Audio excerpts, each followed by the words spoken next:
बिस्मिल्लाहिर्रहमानिर्रहीम। अस्सलाम वालेकुम रहमतुल्लाहि व बरकातुहू। मुअज़्ज़ज़ सब्सक्राइबर्स, आपके लिए आज मैं जो नुस्खा लेकर आया हूँ यह भी बहुत ही मुजर्रब, बेहतरीन और अच्छा नुस्खा है।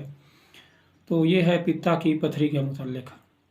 अक्सर ऐसा होता है कि जब पित्ता में पथरी होती है तो पित्ता में पथरी सफ़रा से भी हो सकती है, सौदा से भी हो सकती है, हमारी जो ग़िज़ाएँ हैं तो ग़िज़ाओं से भी हो सकती है, ग़िज़ा ही सबब बनती है उसका।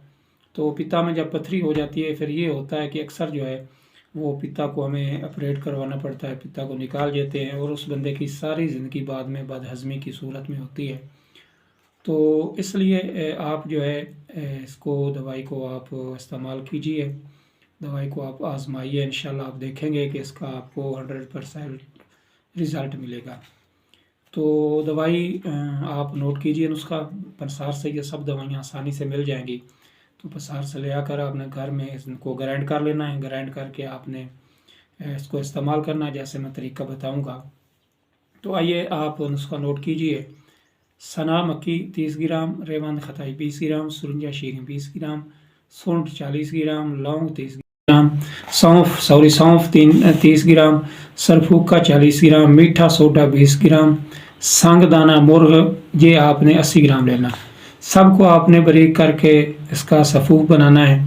तो ये दिन में जो है 3 बार आपने बाद ग़िज़ा इस्तेमाल करनी है। तो शहद और जैतून का तेल बराबर आपने ले लेना है। तो इनको आपने चम्मच चम्मच पानी में मिक्स कर लेना है। दूध में आप इसको मिक्स कर सकते हैं, दूध में मिक्स करके उससे ये दवाई लेनी है।